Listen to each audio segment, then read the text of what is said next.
Nous sommes dans la seconde vidéo.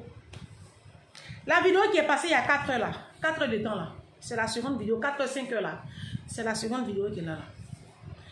Dans cette vidéo là, je vous disais que pendant que les Occidentaux sont en train de prospecter et sont en train de penser pour améliorer les conditions de vie de leur population en interagissant sur le domaine de l'éducation, sur le domaine de la santé, de la culture, sur le domaine social. Pendant qu'ils sont en train de penser à mettre sur pied des programmes d'insertion, des programmes d'éducation pour leurs enfants, pour leur jeunesse, pour leur peuple. Nous les Noirs là, nos autorités sont en train de parler de polygamie en 2023. Nos autorités sont en train de parler de polygamie. Nos autorités sont en train de parler de quoi encore? C'est-à-dire que des débats qui n'en valent même pas la peine d'être débattus. Alors qu'on a de véritables problèmes de société. Exemple, l'immigration de nos enfants qui vont mourir dans l'océan, dans la Méditerranée, l'océan Atlantique ou je ne sais quoi là. Nos enfants meurent tous les jours. Ils sont en train de fuir l'Afrique de l'Ouest. Ils sont en train de fuir l'Afrique centrale. Ils sont en train de fuir l'Afrique du Nord. Ils fuient l'Afrique. Le continent se vide de ses enfants. Nous tous qui sommes ici à la diaspora, là, on n'est pas ici de gaieté de cœur. C'est pas qu'on a voulu, on a toujours... Moi, personnellement, c'est pas que je rêvais de venir en France. C'est à cause des circonstances que je dis non, je quitte la Côte d'Ivoire. Et la plupart des gens qui ont quitté la Côte d'Ivoire pour venir ici, là, il y en a plein qui ne sont pas venus ici parce que vraiment quoi. C'est vrai, ici c'est comme des petits paradis. Parce qu'ici on a tout. Quand on est malade, on est soigné. On est pris en charge. On est logé. On a tout ici. On est bien ici. Que dans nos propres pays. Pourquoi? Pas parce que nos pays sont si pauvres que ça. Mais parce que dans nos pays, bah, ceux qui sont à la tête, ils ne pensent pas à ceux qui sont en bas. Et nous tous, on est comme ça. Individuellement.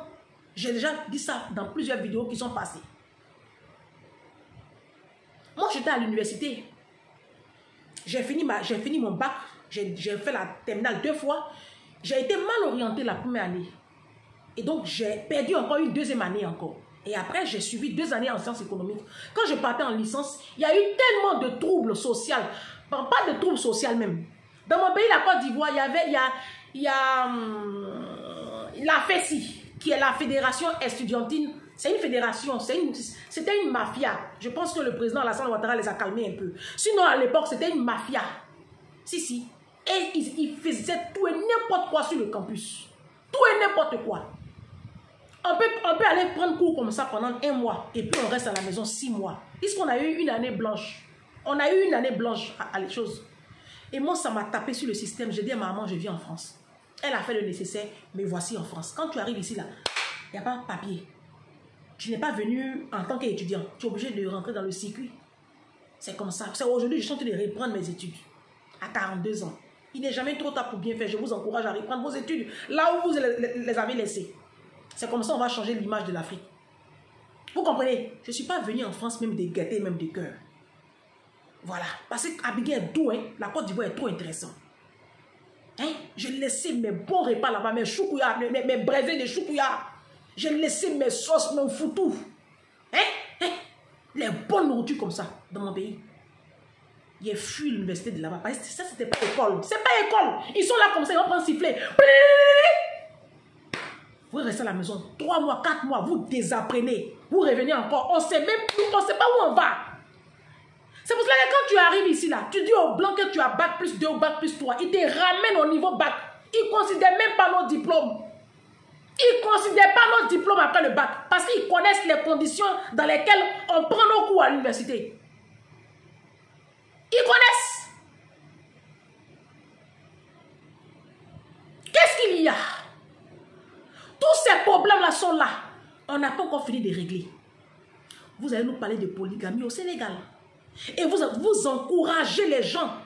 Vous encouragez les gens à prendre 2, 3 femmes. Mais pourtant, les problèmes sociaux sont là. Vous n'avez pas fini de régler ça. Alors, deuxième coup de gueule. Je continue. J'ai fait une vidéo où j'ai parlé de laissons les avions propres. Laissons les avions propres. Il y a une abonnée qui a écrit en bas, j'étais dans l'avion, Abidjan, Paris, Canada, et une dame mangeait du placali sauce gombo avec poulet fumé.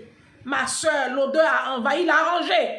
Il a fallu l'intervention de l'hôtesse de l'air pour qu'elle range sa nourriture. C'était tellement honteux. Mais le comble, c'est que cette dame a traité l'hôtesse de l'air de sale pute. Elle a écrit ça sous la vidéo.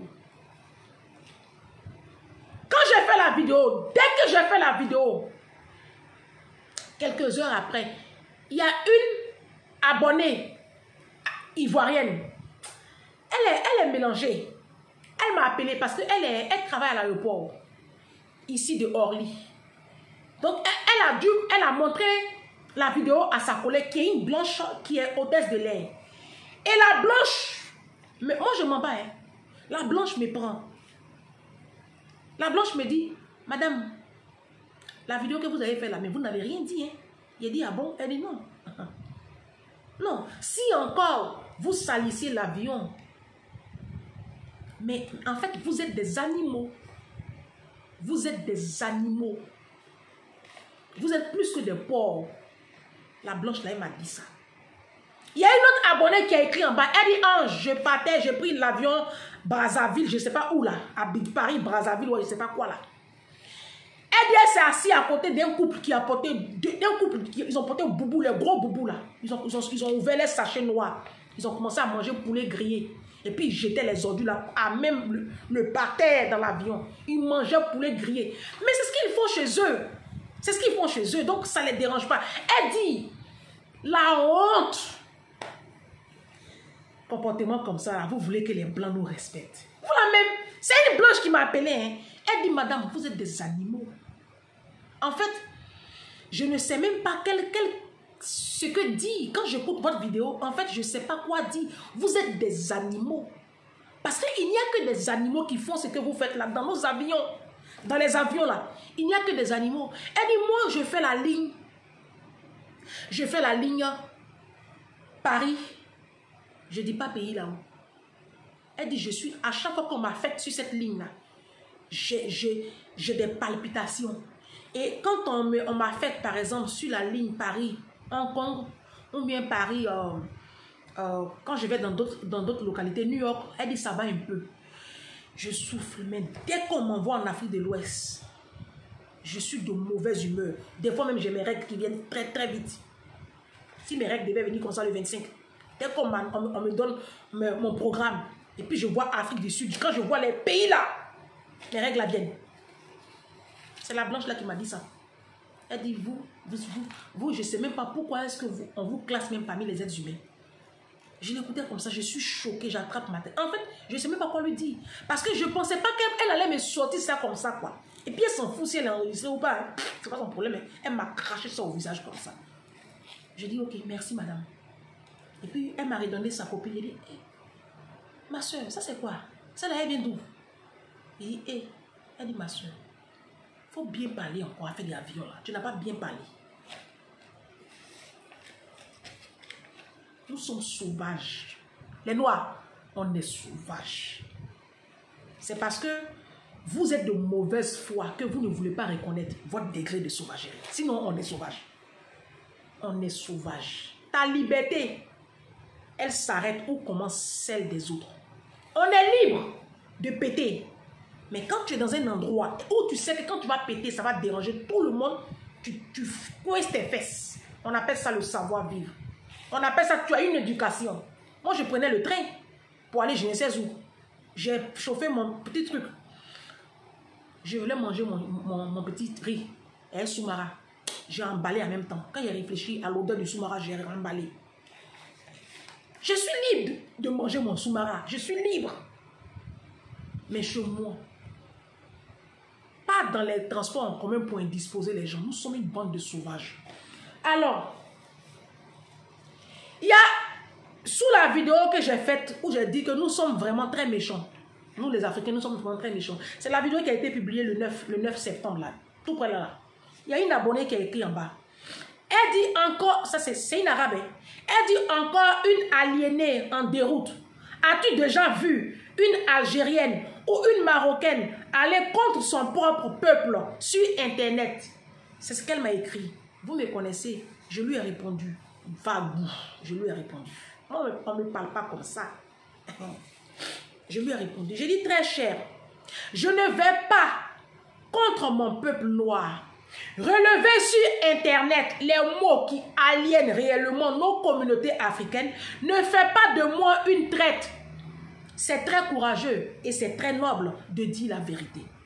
C'est justement pourquoi vos enfants, vous les Maghrébins, ici à la diaspora, deviennent des voyous, des dealers, des voleurs et des casseurs. Parce que vous, les communautés du Maghreb, vous êtes incapables de dire la vérité à vos enfants. Quand ils déroutent, vous les couvrez, vous les protégez et vous les encouragez même à voler.